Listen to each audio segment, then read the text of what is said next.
guys? My name is Matthew. What's up? I'm Christian.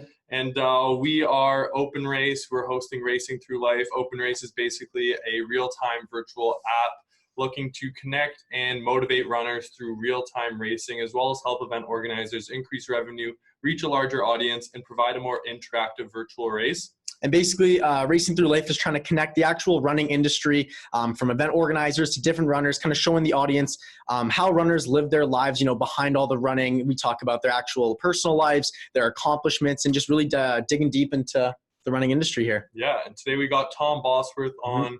He's an Olympic race walker. Yep. Placed 6th in the Rio Olympics in 2016, 7th in the Euro Championships in 2018. His 1 mile speed is 5 minutes and 30 seconds, which is a world best. It's faster than me running. Last time I checked my mile speed, I was running 6 minutes and 30 seconds. So this guy can walk faster than I can run. Yeah. Which is nuts. Absolutely nuts. Really excited to have him on. He's got a great story. We got lots of points to hit on. And it's going to be a good one, guys. Looking forward to it. Awesome. Give it up to Tom. Can you hear me now? Yeah. Yeah, there you go. Awesome. What happened there? What'd you do? What'd you change? No, well, I put the AirPods on. That's what I did. So, but my laptop microphone's done this before. So.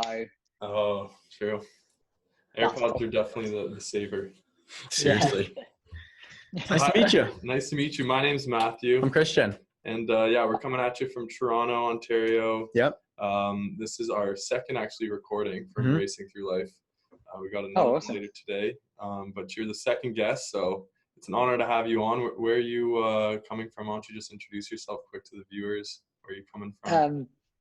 Well, my name's Tom Bosworth, and I'm coming from just outside of Liverpool in the UK. Cool. Nice. Liverpool. Awesome. How's the weather there? Because it's getting a little cold here. Yeah, well, it's getting a little bit cold here, but it's always cold here, to be honest. So, but the sun is out. It's not raining, so that's good. It's certainly it's not bad for autumn in the UK. That's great. Awesome. That's awesome. Have you always lived in Liverpool or just outside of Liverpool? No, originally I grew up just south of London, so right down in the south of the UK, and then moved north because the people are nicer in the north to study and to train full time, and over in Leeds. And then I met a Scouser, so I met a Liverpudlian, and so what I learned was Liverpudlians don't really leave Liverpool. It's a bit of a close-knit community, I'll put it that way. Awesome. Wait, what do you study by chance, and where'd you go? So I studied at the time it was called Leeds Metropolitan University. Cool. It has changed its name now, but I studied some really random sports science degree to get me through uni. Yeah. Being an athlete. Yeah. But I did go on to study at master's level as well in sports exercise nutrition, which I hated education, so that was a surprise for me. Really? You didn't like? What did you hate about it? Just where you were studying? Well, I think the only point I started enjoying education was at university and that level, because it was something of interest to me throughout school and all of that. I just couldn't engage at all, and just didn't really enjoy it at all. I feel Yeah, we can relate on that. Quite hard, to be honest. We're in our last year of university now. We go to University of Waterloo, which is just outside of Toronto. And we feel the same way. That's why we're working on other stuff, trying to keep ourselves busy. Awesome. So I think we're just going to hop right into it here. Get the ball rolling. You said you toured half of America with a circus school. Tell us about that. I have no idea. I've never really I've been to probably 1 or 2 circuses in my life. Yeah, same. But I've seen movies of circus schools traveling. Tell us about the experience. How'd that go about? How'd you get involved in that?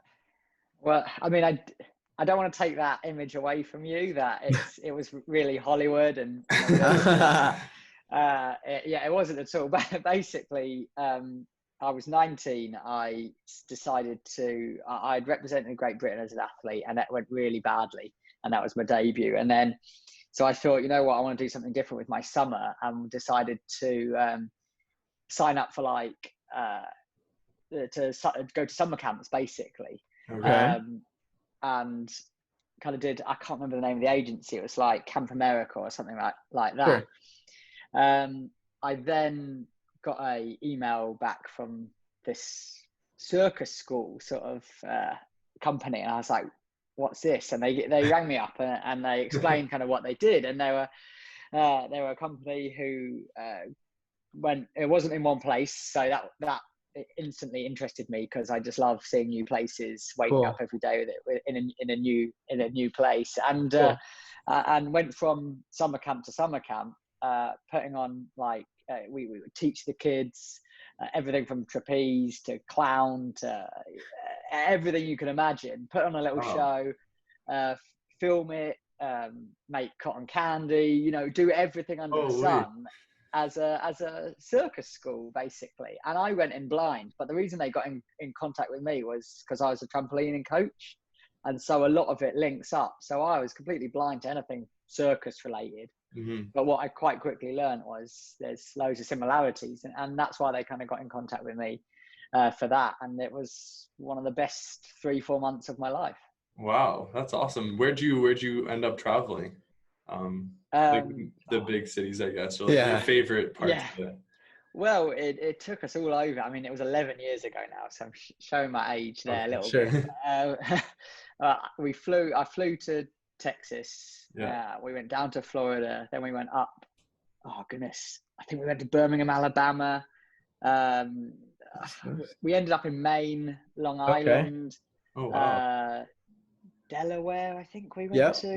That'd be correct. So yeah, we just did a lot all along like the East Coast. East Coast, probably. Yeah. Oh, mostly East Coast. Yeah. Cool.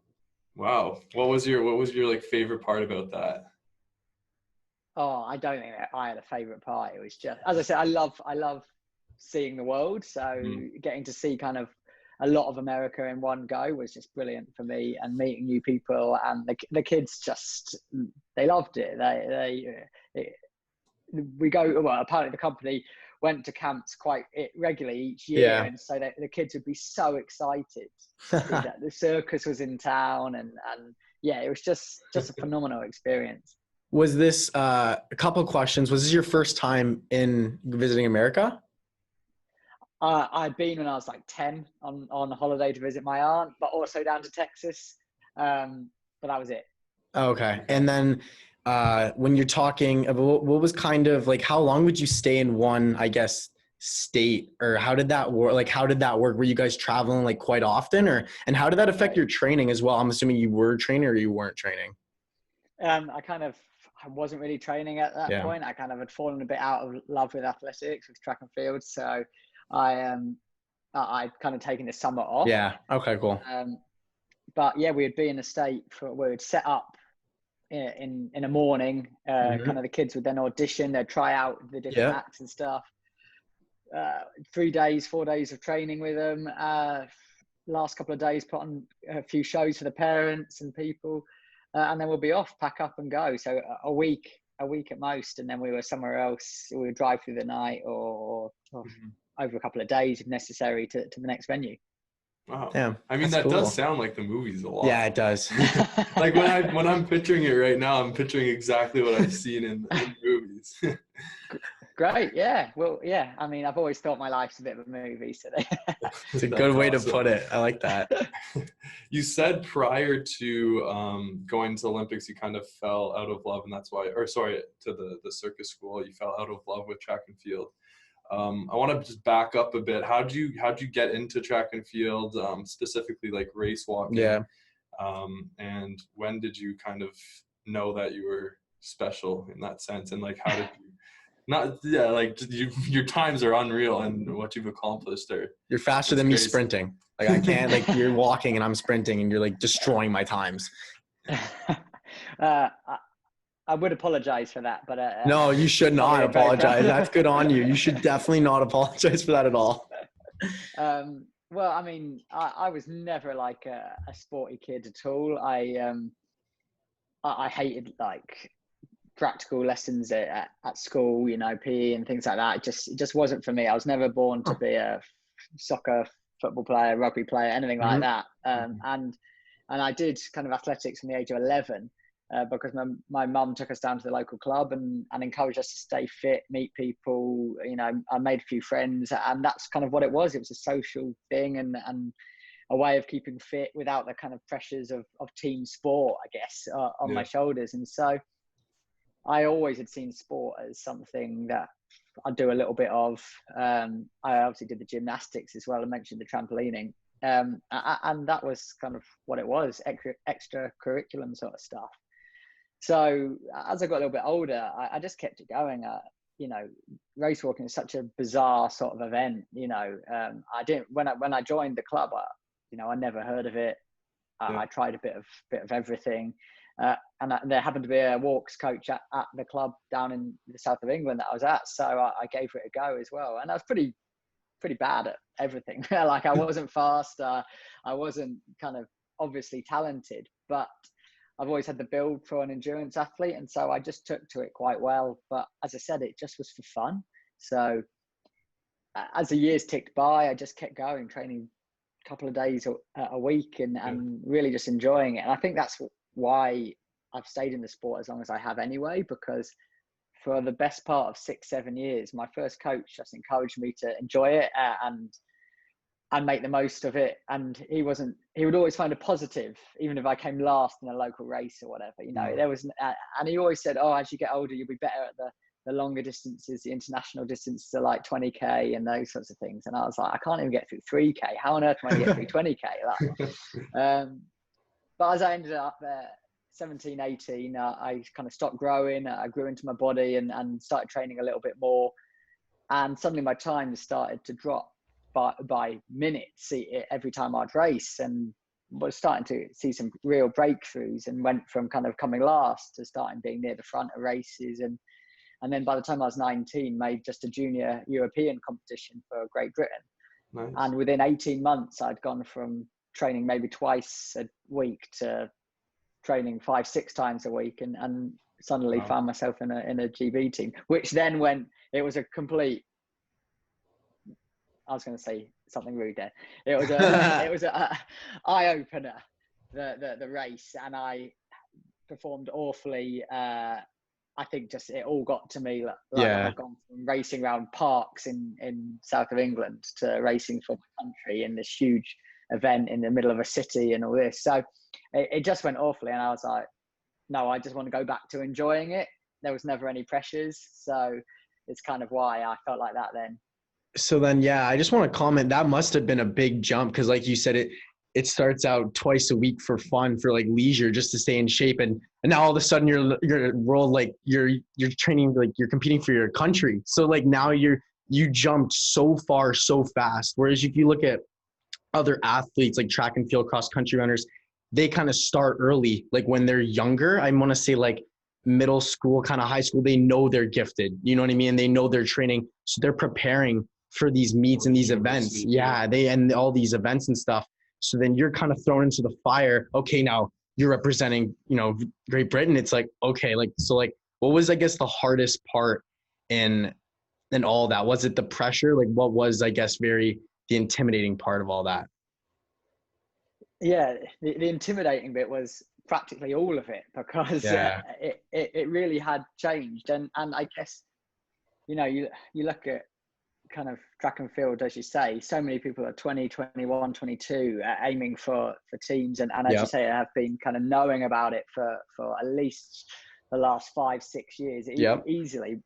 But I think, you look at anything from probably 10K marathon walks, you see guys peaking in late 20s, early 30s. And so I look at it now as a bit of a godsend that there wasn't that sort of pressure. And okay, it was a bit of a baptism of fire, really, those first couple of years. But as I got the hang of it, almost racing internationally, traveling, kind of media, the new sort of what racing meant, to how it had gone from a bit of fun to let's see what we could achieve.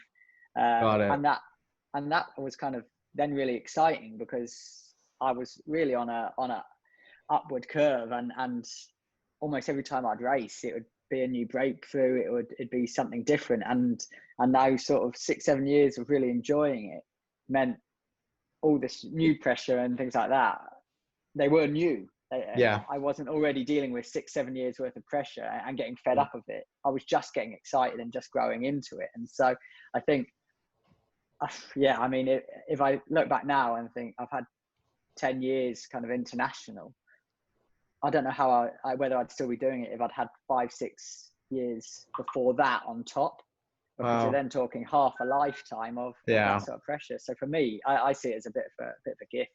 Wow. Yeah, that's a great mindset. I think that maybe that's true, that people, when they start young, they might get burned out and fall out of love with the sport pretty early, and then that affects like training and all that. So that's great that you look at it that way, and that you've kind of, I guess, that path that you took was for the better. Yeah. So I want to quickly just backtrack a bit for people that don't know what race walking is, and I'm like one of them around the rules, I guess. Can you explain like what the difference is, or like what are the rules around race walking?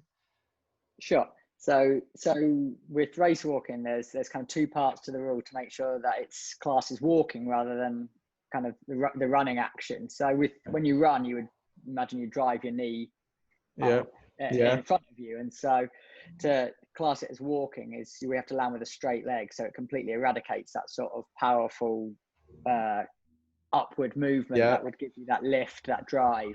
And the other part to the rule is you have to maintain contact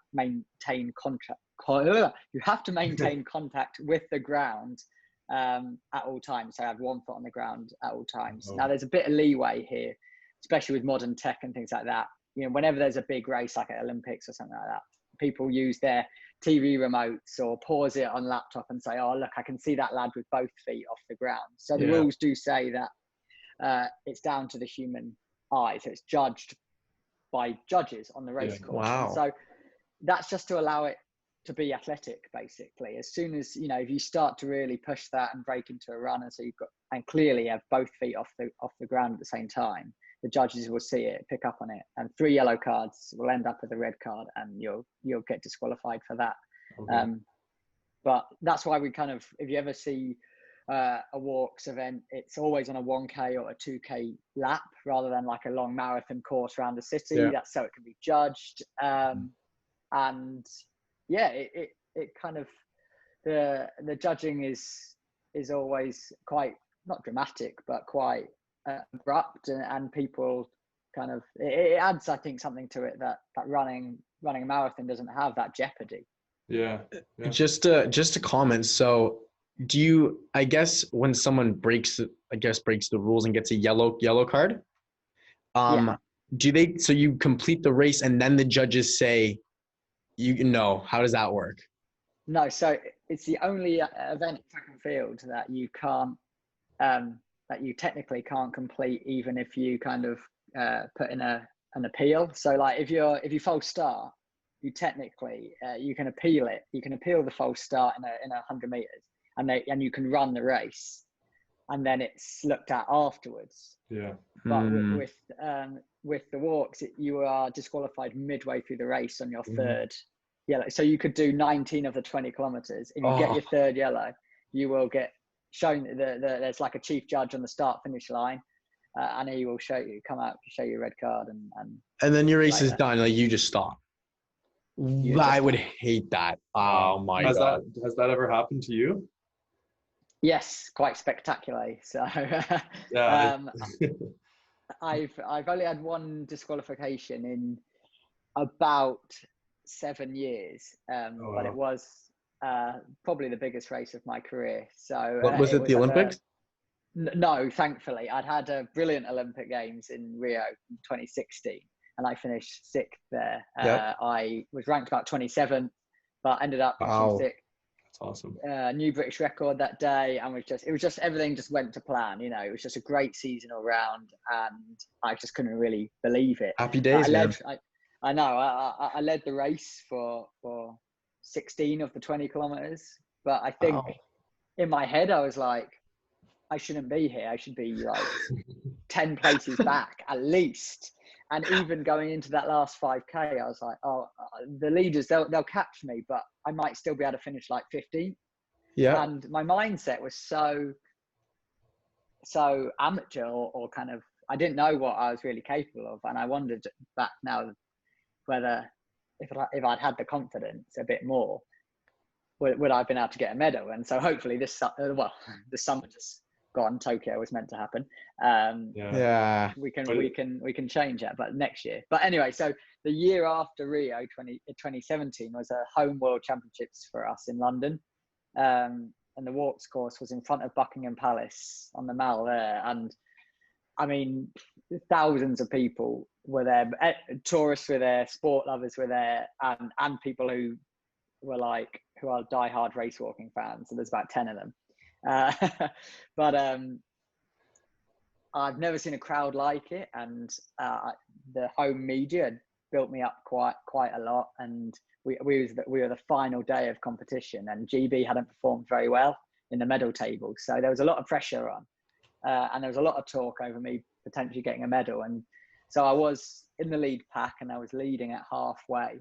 And then the following lap round, I'd gone from having no yellow cards. Oh no, I think I had one yellow card in the first half, and felt completely in control, to 2 kilometers later, getting disqualified in front of thousands upon thousands of people. And I mean, there were 3 or 4 people deep at the side of the race course screaming at me, and they were leaning over in my face. There was so much support, but I think it just threw me beyond belief, because I'd never kind of experienced anything to that level, especially for me. You know, it was so many people were there for me, to support me off the back of the Olympics, and I'd set a couple of world records earlier that year, and it was a bit, it just blew my mind. And so it just threw me. And as I say, one disqualification in 7 years, and it came on that day.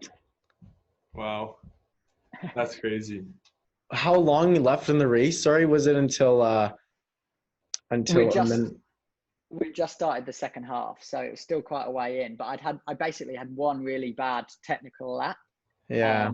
And we looked at the footage, and we analysed it afterwards with my coach, and he just said, even though you were staying kind of at the front of the lead group, you were like moving about in that pack so much, so your stride would have been changing, and you just couldn't have been abiding with the rules at all times, and you would have stood out in comparison to everybody else. You probably was a bit calmer and just steadier. I was moving around that lead pack so much because the adrenaline was just going through the roof.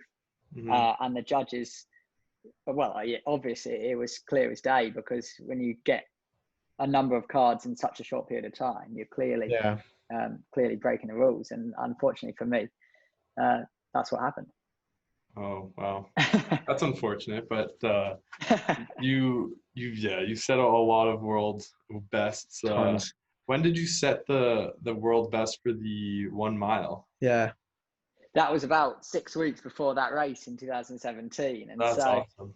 Wow. Yeah, I mean, that's kind of, the build up to that race was just insane. Like coming off the Olympics, and then like because of the race at the Olympics, the Diamond League organisers in the UK said, let's put on a race walk in the Diamond League. That never happened. So, you know, having Diamond League is the top sort of club competition. I guess you call it club competition, but individual competition you can get in athletics. For some reason, there's no hammer and there's no walk in it in any of the events around the world. And so I wrote an email to them saying, God, can we put a walk in it? And I expected them to say, no, what are you talking about? We don't want to do that. And they turned around and said, yes, absolutely. So at the London Olympic Stadium 6 weeks before, we put on the first ever walk in the Diamond League, and we did a mile. And they said, right, if we're going to put it on, you've got to do something decent. So we want you to target the world record for the 1 mile. And I thought, that's fast. But I trained really well that summer, and it all came together. Wow. That's sick. Crazy. How do you train for this kind of stuff? Good question. Because do you do running, or would that affect like your mindset? That would have to. The training. I feel like that would affect it. So like, I mean, it's the training is really similar to like I guess probably like anywhere between like a 10K runner and a marathon runner. It's really like similar. So we do a lot of lot of base mileage, but it's all walk. So I'm walking, I guess 80% of it. I'll do a couple of easy runs, maybe a week. This time of year when we're just getting started again with winter training, I might run 2-3 times a week, because you switch off, don't have to think about technique, can just run wherever you want to run. And it's really nice. And so but kind of in mid-season, when we're at altitude or those sorts of big blocks of training, twice a day, I try and average about half marathon a day, walking at about 8-minute miling, 5-minute Ks or faster, in the gym 2 or 3 times a week with core and strength work. And yeah, we do track sessions like K reps or shorter, or then kind of the longer stuff. Some of the brutal sessions are like 5 by 3K with a kilometer in between each one. And and at altitude, or in like places like South Africa where we get to train for the heat, it's just brutal, but it gets you fit. Wow. And I had a follow-up question on that. So I might have lost my train of thought. Training. How fast can you run? If you can walk 5 minutes and 30 seconds in a mile, like 10:33K, 18:28, 5K. Like I can do 5K running in like probably 25 minutes, which is like, that's 6.5 minutes faster. How fast can you run? And have you like compared yourself to other like Olympic runners? Because like if you can walk that fast, your legs must be flying. Yeah, I mean, it's like everyone. I get this question quite a lot. Have you considered running and that sort of thing? And I'm an alright runner. Like I'm definitely a fast runner. I've run a 16-minute 5K off no running training sort of thing. Wow, so that's really good.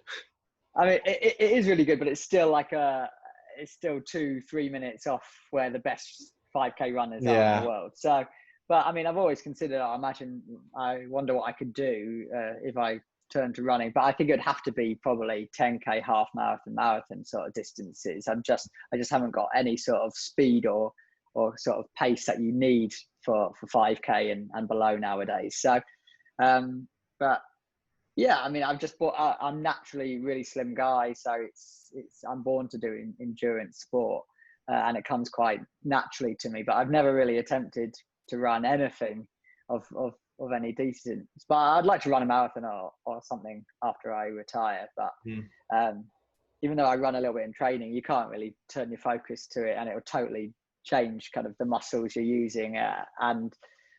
But I'm only probably got a few more years left in my career now, so I might have a look at running a few longer races one day. That's awesome. I was gonna ask, like, where do you see yourself in 5 years from now with like both race walking? Like, what accomplishments do you want to do, and maybe even running? Where do you think you can go with that? Well, like I said to you guys earlier, like I never really dreamt this would be a reality, to be honest. I never thought sport would be an option for a career. One thing I've learned is that within race walking, especially, I mean, in track and field anyway, it's hard to make a living, and it's hard to like be a professional athlete, let alone in the bizarre world of race walking. So I've learned that. I've kind of marketed myself quite well, and I've been really lucky to train full time for as long as I have. And so really now I've never ever set sort of any targets. I know that sounds silly. Of course I set targets, but I've never set any like limits on myself. Exactly. I've never said, right, I want to achieve this, and if I don't, and then I've failed, because that's never what I've been about. So, you know, I've my top places have been 6th at the Olympics, 7th in the world. I would like to just kind of make that final step up now and get a medal somewhere over the next 4 years. I'd love to get to a 3rd Olympics if Tokyo ever happens next year, and then Paris in 3 years after that. So that's kind of how I see my career going, because I'm quite keen to kind of do other things in life. It's a full-time lifestyle. It's not just a career, it's a lifestyle. You know, you can't, I'll be 34 by then. I just want to go and do other things, be a normal person, go to a bar and not feel guilty for having too much to drink or whatever, you know, just be a normal person for a little while as well. And I'm sure, to be honest, as I say, that bug inside me, that running or athlete bug will come back, and I'll start doing something else. But yeah, wherever it goes next, if I achieve a medal, that'd be amazing. But I'm going to start kind of building an off track career soon. Yeah, that's great. That's great. For the Tokyo Olympics, what were your kind of thoughts when you heard the news of that? Oh, it was gutting because 2019 I had loads of kind of niggling injury problems and things like that, and we'd just built off that winter really, really well. So as I say, I'd trained really well. I'd done loads of warm weather training, and I'd hit March this year with back-to-back British records, and I was like, it's not bad for a 30-year-old. I'm like, I've still got it. And yeah, definitely those times were world leads as well. And so I was just like, it feels like it's all coming together perfectly for this summer. So I was absolutely gutted. I mean, there's going to be people who are looking at it here who are like 22, 23, who are like, oh, I could have done with 12 more months, and they've got it. Yeah. And they might be in better shape for next year's Olympics. Then there's going to be the guys who are 34, 35 in those endurance events that just want to call it a day, and now have to go on 12 more months and might not make it, but they might have made Tokyo. So I feel like I'm in the middle of that. So I'm all right. I hopefully can replicate what I did last year to get myself in that shape in time for Tokyo. But you never know. Sports, a brutal game, and injuries or aging, illness, anything can happen. So I'm going to just focus on what I can control. For sure, yeah. With the 2016 Rio Olympics, I want to kind of take back. It's always cool to hear like an Olympian's experience there, because like everyone watches it on TV and watches all the different events. Like, what's it like being there? I know there's like an athletes a center. What's it? Athletes village. Village. That's what it is. Athletes village. Why don't you like run us through that? How was your time there? It was in Rio, which was probably like super fun. Quite beautiful. Yeah, it was my first games, and 4 years prior we had the London Olympics, and I came within a few seconds of qualifying for that. So for me, that was gutting to miss the home games. But Rio was just phenomenal. Like the country was in a bit of a bad way when it was holding the Olympics. So that did take a shine off it. And I reckon if you had a bit of a bad Olympics as an athlete, it probably started to feel like a long old time away from home. It wasn't, the home comforts weren't there really. And it was challenging. And someone said to me, it's one of the most challenging kind of Olympics they had ever been to. And they'd been to like 3 or 4 games at that point, because, the athletes village, you're really well looked after regardless. So I think you're really well looked after. Everyone wants to know everything about kind of their Olympians. I'm sure it's the same with you guys, like the country always here in Britain, they want to know everything under the sun about their Olympians. And you can go from being an absolute nobody to a 15 minutes of fame just off a kind of half decent performance, let alone if you actually win a medal. So it was just so exciting, and the athlete village is crazy. There's the amount of people, and towards the end it just does turn into like a complete party zone. I was gonna ask you once that. The event like I'm picturing the guys and girls that have the events done in like the first day, like the earlier, like what's like the earlier events that like their medals are placed like the first week or whatever. When they're done, it's more so like, okay, like what to do next. So some countries are really cruel, and they literally send their athletes home. They're like, oh, you can stay for 2 or 3 more days. What? But, if they need the beds, so it costs a lot of money, obviously, for each country. To send their athletes and big teams and stuff like that, and they need the beds and they need the space for athletes coming in. Because that's also it. Like I didn't turn up until when the athletics started, 3 days before the athletics started, which was like day 10 or something. So everyone always says, "Oh, how was the opening ceremony?" I was like, "I don't know. I watched it on telly."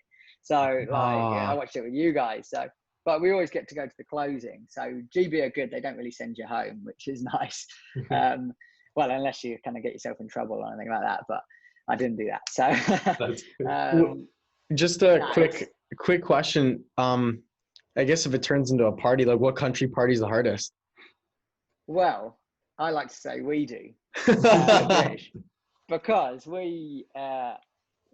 our guys organise, like, they basically got this blow up swimming pool and filled it with beer, and so Nice. our kind of staff did this, and we're like, this is amazing. And like because GB sends such a big team, we get pretty much an entire tower block to ourselves, and so the word got around that there was this TV party going on. Like, there was beer pong, and each floor you went up, there was like, It gets better. it was happening, yeah. And there's things I can't talk about, athlete code, and that. But it was just great fun, and everyone's just like letting their hair down. Athletes who don't drink most of the year getting drunk far too quick.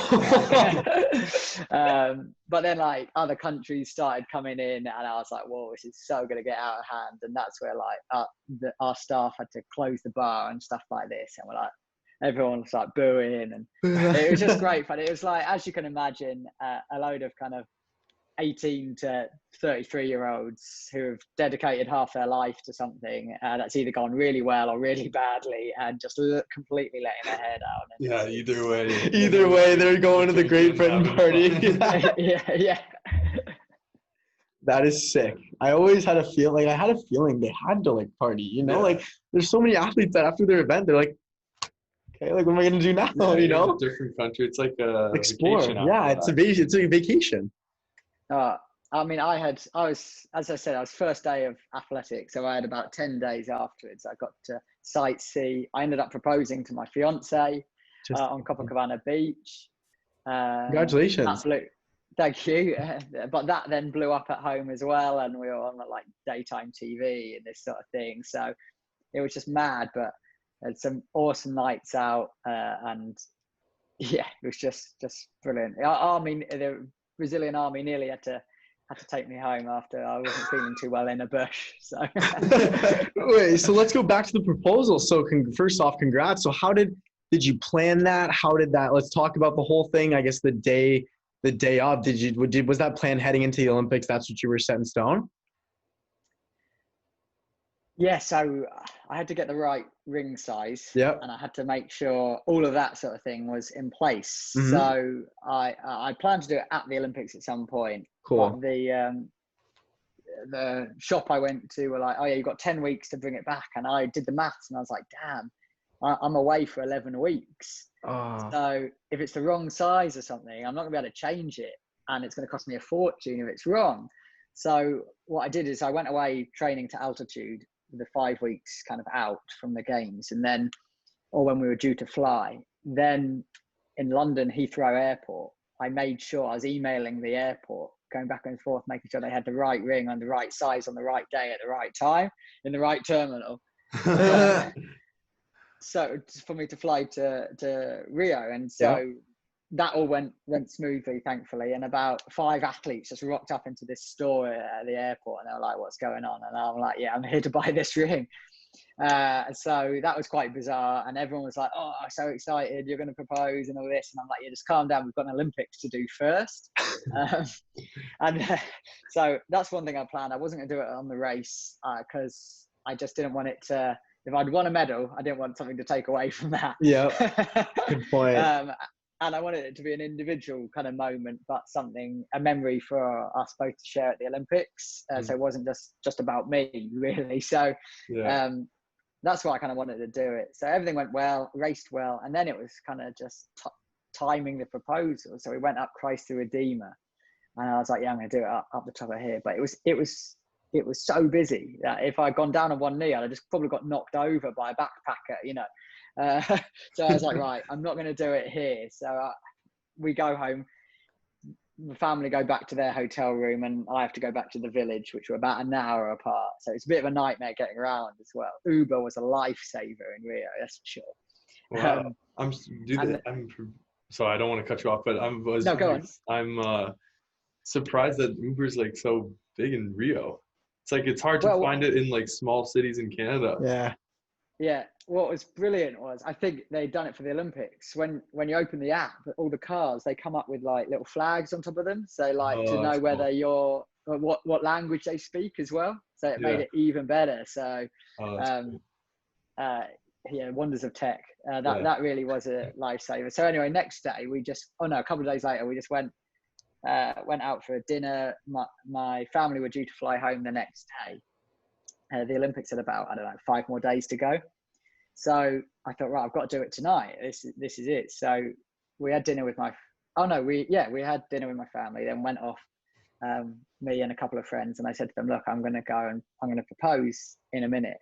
We're going to go on to Copacabana Beach, and I'll just say, oh, will you take a picture of us? And as you do that, Yeah. I'm gonna get down on one Get on the knee knee. and propose, and you capture the moment. That's awesome. And that's what happened. That's what I did, and thankfully said yes. So That's amazing. but yeah, it all blew up on social media and everything, and it just added something. Like, it was just double special. Like So that special. 10 days was crazy. That's awesome. Wow. And you said it blew up when you got home. I saw you were on like a BBC News. Was that like blow up? Did it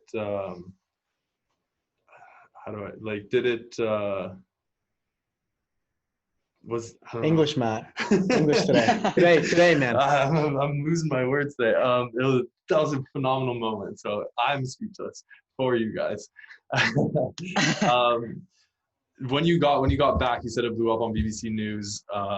Did you came out on BBC News or prior to, and like how was that moment like, and like coming out as the first British track and field athlete?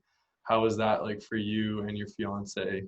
I just like run us through there. Yeah, I mean, I had obviously, as you grow up and you have to come out to certain people. So first of all, like my friends. Then when I was 21, I came out to my family because I met Harry. That was the reason I did that. And then what I learned was that with the Olympics around the corner in 2016, like I said to you earlier, like everybody wants to know everything about their Olympians, and you could suddenly become very famous or known within like 5 seconds, really. And so what I wanted to do was control whether the media knew that or not, and I wanted to be able to say when that news broke. And it wasn't like beforehand. I was not famous. I'm not famous now, but we can Google you. Yeah, if you type in your name on Google, you have Wikipedia and like multiple. I would consider you are quite famous. We're reaching out to you from Toronto. We're not. Canada, so. That's a good point. Z list are famous. But beforehand, honestly, I had no reason to do it, but I wanted to kind of protect myself, protect Harry and my family and that sort of thing, because what the media is like. So I thought, I spoke to my agent and said, can we just do a blog post or something like that? And he's like, just let me look around and see what the situation is with this. And this was about October. It was probably exactly 5 years ago, October 2015. So about 9 months before the Olympics. And he said, spoken with a colleague at the BBC, and she wants to do a bit of a coming out piece if you're up for it. I was like, flipping heck, this is escalating. And I was like, okay, that's fine. Then it went from like a bit of an online video to she also worked for a very kind of well-known daytime breakfast TV show, chat show sort of thing. And they were like, we want to do it on that, and we want to do it live. And I said, no, I'm not doing it live. I'm not doing it live on national telly. No way. I'll do a pre-record, but this is completely blowing out of proportion. I'm nobody. Like, why is this happening? But what I learned so quickly after doing it was so intense, and so it really was a 15 minutes of terrifying fame, to be honest, and it, mostly positive. But sport is so far behind the rest of kind of modern society. It became a big deal because I was the first in track and field, and I was one of 12 Team GB athletes at Rio 2016 who was out of I don't know, I think of the 10,000 athletes at Rio 2016, there were 48 LGB athletes at the games. Wow. And I was like, my eyes have been open to kind of how backwards sport is, especially, you know, it's not just the LGBT community, racism right now, sexism. Sport's so great. It has no prejudice, but it is one of the most prejudiced things in society as well. Do you know what I mean? Sport itself doesn't judge. It's down to how damn good you are, how fast you are, how far you can throw something, or how well you can kick a ball. Yeah. It shouldn't judge. Yet sport is the environment within sport that kind of holds it back a bit, and it's not very equal at all. And people have to hide who they are. And that's what I learned quite quick. I got so many messages saying, "Thank you so much for doing this." I had kind of wow. That's awesome. That's awesome.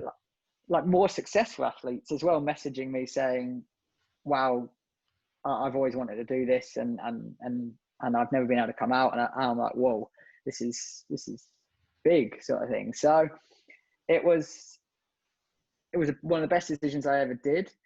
I have no regret now, but even 5 years on, things haven't changed that much, and so it's still a talking point. Yeah, well, that's that's extremely inspirational, and I'm sure you're inspiring like a ton of young athletes both too. You said like older athletes that might have been more successful, and even like younger athletes that look up to you and have like followed your journey, and even that haven't followed your journey. Like BBC News is probably like a crazy media outlet. So just seeing like someone in that space, even if it's not track and field, like is crazy. So good for you. I'm inspired. No.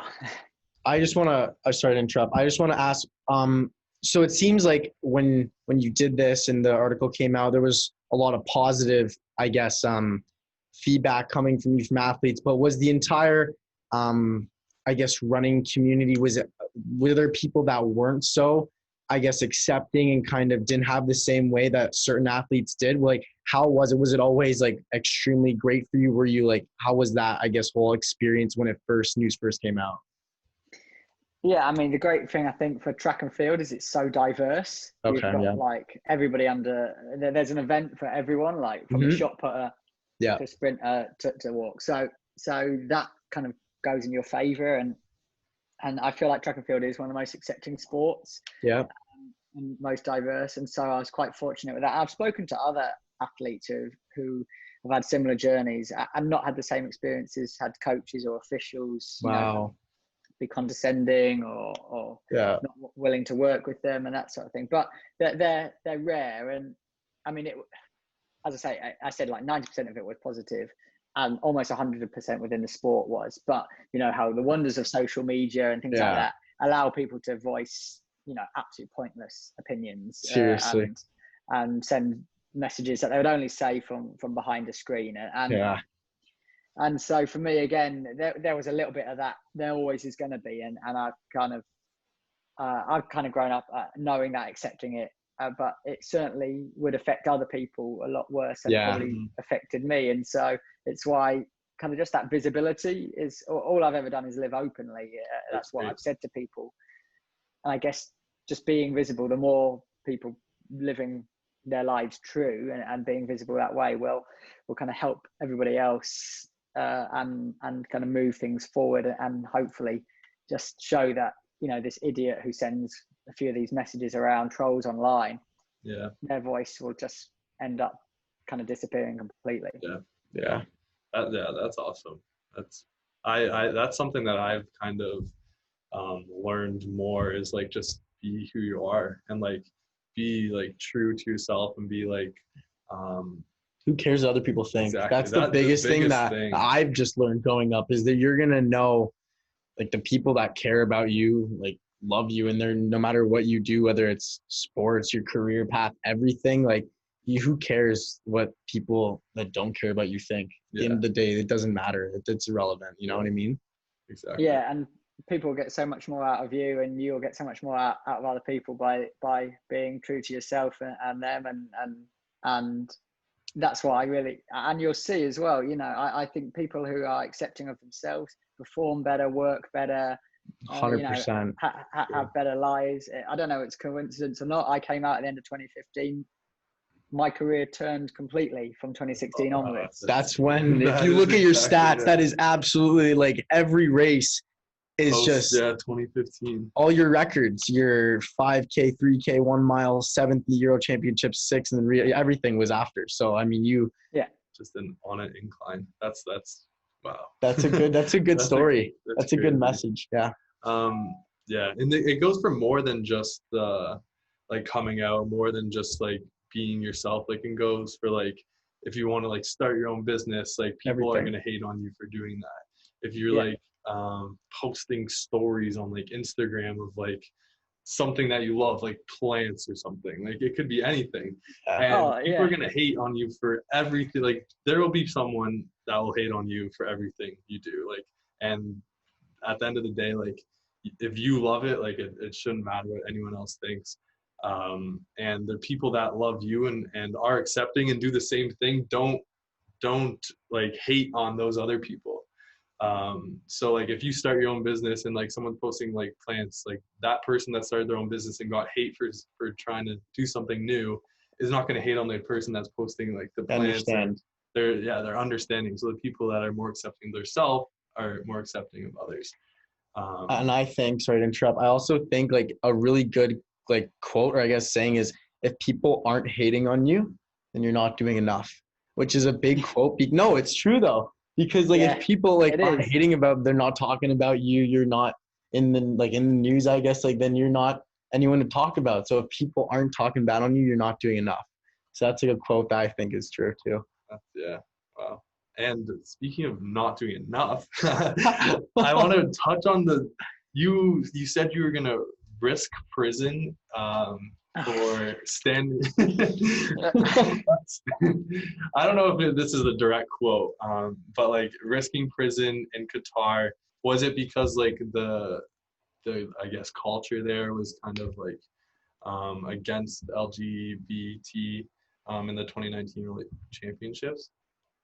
So that wasn't a direct quote. That was a direct headline that appeared at the end of 2018, a year before the World Championships in Doha in 2019, from a random journalist who turned up to one of these Diamond League races where I'd just set a world best and like loads of media. And so I didn't think anything of these questions about next year's World Champs. And I just said to the kind of media guy for British Athletics, I said, that was a bit of a weird one. Like, who was he? Like, why are we talking about World Champs about 14 months before them?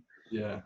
Didn't think anything of it. Monday morning walks around, and then one of the national newspapers in this country back page was Team GB athlete Tom Bosworth willing to risk imprisonment or something like that, because I basically had said I'm not going to hide who I am in terms of you know, if somebody asks me walking down the street in Doha whether I have a fiance who's male, you know, when's that conversation ever going to come up? I really doubt it is. But you know, all I said was, I said there's a responsibility on the kind of organisers, you know, the governing bodies, international governing bodies who decide where these competitions are going to be held, on kind of whether they have a responsibility of whether it's safe to take these championships to these places. And as we've seen over the last few years, there's been a lot of corruption and these sorts of things that's taking sport to places in the world that haven't got the cleanest of records. Not that every country or any country